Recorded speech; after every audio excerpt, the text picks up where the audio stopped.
زيارة الدولة لجلالة الملك محمد السادس إلى فرنسا كذلك لمبرمجة، واللي غتميز بشكل خاص بحدث غير مسبوق اللي هو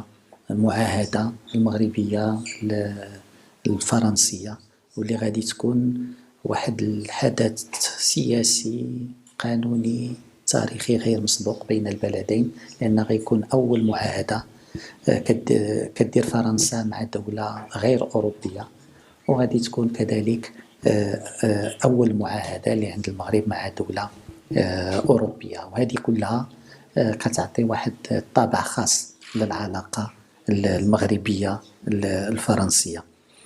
وهذه الاستحقاقات كلها كانت موضوع حديثنا اليوم مع صديقي جون نويل، كيفية التحضير لها وكيفية أنها تكون